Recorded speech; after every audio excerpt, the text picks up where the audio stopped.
আসসালামু আলাইকুম everyone, welcome back to my channel JS Times of life. আমি Fahmida jasmine এই মুহূর্তে নাটোর থেকে বলছি। আই হোপ সবাই ভালো আছেন, আমরাও আলহামদুলিল্লাহ ভালো আছি। আর এই যে আমাদের বাসায় গেস্ট এসেছে, তো সেই এগুলো নাটোরের কাঁচাগোল্লা, দই, খিরসা এগুলো নিয়ে এসেছে। তো এত কিছুর কিন্তু কোনো দরকার ছিল না।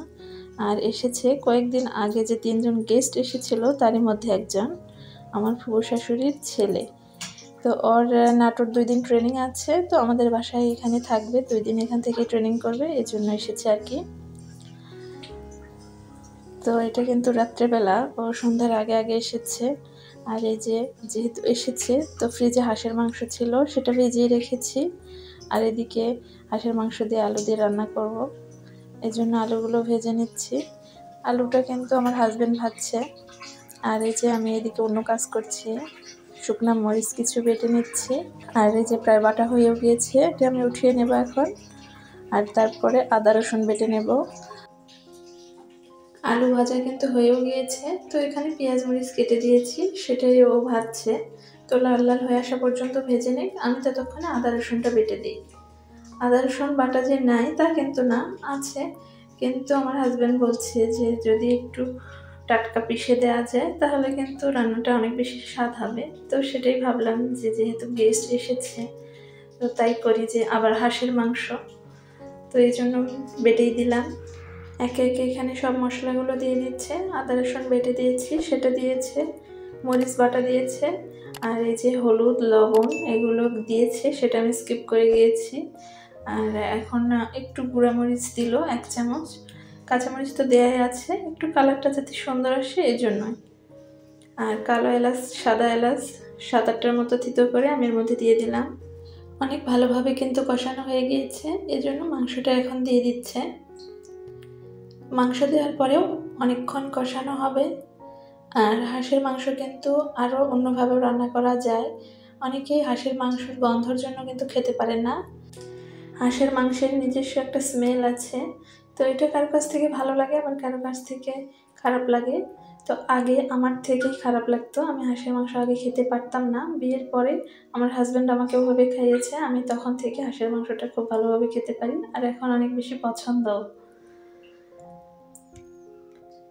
আর এই যে এখানে কিন্তু ডিম আর কলিজাটা রেখে দিয়েছি, এই হাঁসের ডিম ছিল, তো এগুলো এখন দিলে কিন্তু ঘেটে যাওয়ার সম্ভাবনা থেকে যায়। আমরা বাড়িতে পিকনিক খেয়েছিলাম, সেটাতে কিন্তু আমি কলিজার কোনো সন্ধান পাইনি। তো আমি চাচ্ছি না যে এখানেও তাই হোক, কারণ কলিজা আমার এমনিতে অনেক পছন্দ। তো ওটা কষানো হয়ে গেলে যখন পানি দিয়ে দেব, তারপরে কলিজার ডিমটা দিয়ে দেব। আর এই যে দেখেন কষাতে কষাতে দেখেন একদম কালা ভুনা হয়ে গিয়েছে। আর কালারটাও কিন্তু মাশাআল্লাহ অনেক সুন্দর এসেছে, অনেক ভালোভাবে কষানো হয়ে গিয়েছে, সেটা আপনারা দেখলেই বুঝতে পারছেন। তো এই জন্য এই পর্যায়ে আলুটা অ্যাড করেছে। আর আলুটা অ্যাড করে ভালোভাবে একটু নেড়ে চেড়ে তারপরে পানি অ্যাড করবে, আর অবশ্যই গরম পানি।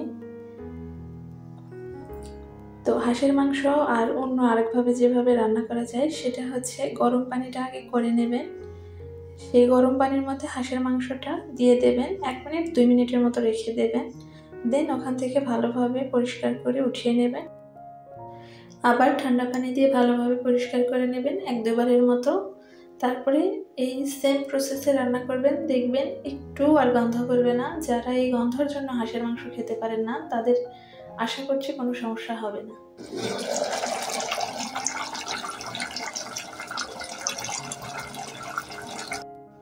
আমরা যখন হাঁসের মাংস রান্না করি, ঠিক যেভাবে বললাম ওইভাবেই রান্না করা হয়, কিন্তু আজকে সেটা করলাম না।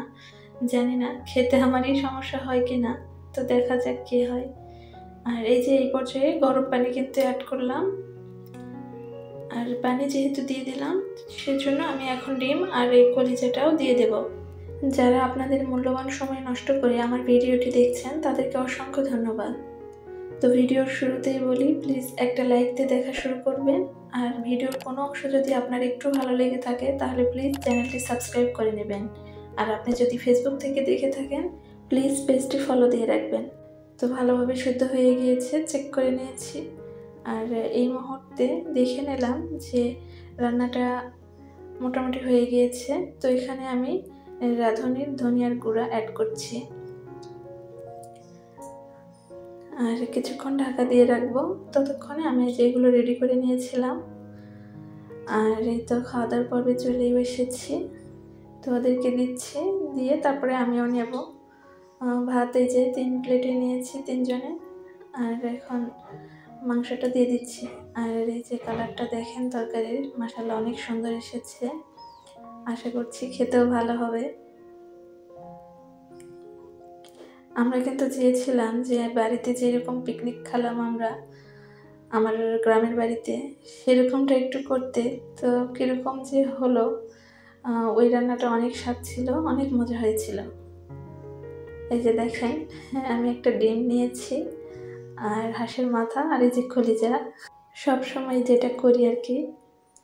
আর এটা নিয়ে কিন্তু আমার হাজব্যান্ড আমাকে অনেক খ্যাপায়ও, যে তোমার যে কলিজা মাথা পছন্দ, আমার তো ভয় লাগে। তো যাই হোক, এই যে আমি খাওয়া শুরু করে দিয়েছি ওদেরকে ডাকতে ডাকতে। যাই হোক, আমার দেবরটা এসেছে, আর আমার হাজব্যান্ডকে এখনও আনতে পারিনি, আর উনি এখানে আসবেনও না। ওনার খুব ঘুম পেয়েছে। আমি এসে দেখি উনি ঘুমাচ্ছেন, তো ডাক দিয়ে দিলাম, বলছে যে আমাকে খাটের ওপরেই দাও। তো তাই দিয়েছি, ওখানেই থাকো। আর এই যে এখানে দই নিয়েছি, সব কিছুই নিয়েছি যেগুলো নিয়ে এসেছে, কিন্তু কেউ খাবে না। ভাত খাওয়ার পরে নাকি সবার পেট ভরে গিয়েছে। তো হ্যাঁ, তরকারিটা কিন্তু সত্যি ভালোই লেগেছে। তবে গরম পানি দিয়ে মাংসটা পরিষ্কার করার পরে রান্নাটা যেরকম লাগে সেরকমটা লাগেনি, তারপরেও মোটামুটি ভালো ছিল। আমি মিষ্টি খাওয়া শুরু করে দিয়েছি, সব কিছুই একটু একটু করে চেক করে নিচ্ছি। দইটা প্রথমে ট্রাই করলাম, খেতে সত্যি অসম্ভব ভালো ছিল। আর এই যে এখন নিচ্ছি নাটোরের কাঁচাগোল্লা, সেটাও একটু খাবো। তারপরে কিন্তু খিরসাও একটু খাবো। আর এই যে আমার হাজব্যান্ডকে একটু জেদ করে দিয়েছি যে একটু খেয়ে দেখো কেমন। তো একটুই খেয়েছে, তার বেশি না। ওদের অত মিষ্টি পছন্দ না, মিষ্টিটা পছন্দ আমার। আমার এই মিষ্টির নেশাটা আমি ছাড়তে পারি না। জানি না কোনোদিন পারবো কি না, কিন্তু ছাড়ার খুব চেষ্টা করি, কিন্তু আসলে সম্ভব হয়ে ওঠে না। আমার অনেক বেশি পছন্দ মিষ্টি জাতীয় যে কোনো খাবার। তো আর খাবো না, দেখলে খেতেই মন যাচ্ছে। তো সাইডে রেখে দিচ্ছি, আর এটা এখন একটু টেস্ট করি। এটা খেয়ে আমি সবগুলো এখন ফ্রিজে রেখে দেব। রাতের তো খাওয়া দাওয়া শেষ করলাম। এই যে সকালবেলা উঠে আবার রুটি করতে নিয়েছি। ওরা একটু তাড়াতাড়ি আজকে বের হবে, যেহেতু ওর নতুন মানুষ এসেছে ট্রেনিংয়ের জন্য। ওকে নিয়ে যাবে, দুই ভাই একসঙ্গেই যাবে। ওকে নামিয়ে দিয়ে তারপরে আমার হাজব্যান্ড অফিসে চলে যাবে, এজন্য একটু সকাল সকাল বেরোবে। সেজন্য আমি একটু সকাল সকালে উঠেছি, আর রুটি করে ওদেরকে খেতে দিয়ে দেব। মাশাআল্লাহ, প্রত্যেক দিনের মতো আজকেও রুটিটা কিন্তু অনেক সুন্দর হয়েছে। এই যে দেখেন, অনেক সুন্দর ফুলছে। একে একে সবগুলো রুটি কিন্তু আমি ভেজে নিয়েছি, পুরো ভিডিওটা আর করিনি। আর এই যে একটু তাড়াহুড়া করে আমি ওদেরকে খেতে দিয়েছি। আর আমার দেবর খাচ্ছে, আমার হাজব্যান্ড এখনও খেতে আসেনি। ও রেডি হচ্ছে, রেডি হয়ে একদম এসে খাবে। খেতে দিয়ে আমি আরেকটা নাস্তা রেডি করছি। গত রাতের যে দই ছিল, তো আমার হাজব্যান্ড দেবর দুজনেই বলছে যে ওই দই দিয়ে, বাসায় তো চিড়া আছে, দই চিড়া করে নাও। ওই নাস্তায় রেডি করে নিচ্ছি। আর এই যে দিয়েও দিয়েছি ওদের দুজনকে। হাঁসের মাংস আলু ঘাটি ছিল, সেটাই দিয়ে দিয়েছি রুটি দিয়ে খাওয়ার জন্য। একটা করে কলা দিয়েছি, আর এই যে দই চিড়া বানিয়ে নিয়েছি। তো সেগুলো দিয়েই ভালোভাবে খেয়ে নিচ্ছে সবাই। আর এই যে খিরসা ছিল গত রাতের, সেটা দেখেন দিচ্ছি, আবার আমার দিকেই দিচ্ছে যে দই চিড়া মিষ্টির তো একরকম আছেই খাবার, ওটা রেখে দেন, দুপুরে খাওয়ার পরে খাবো, আমার দেবর বলছে। আর এই যে আমি এখানে দই চিড়া খাচ্ছি। তো আশা করছি আমার ভিডিওটি সবার কাছে ভালো লেগেছে। ভালো লাগলে আমার পাশেই থাকবেন, সাপোর্ট করবেন। আপনাদের সবার সুস্বাস্থ্য কামনা করে এখানেই শেষ করছি। আল্লাহ হাফেজ।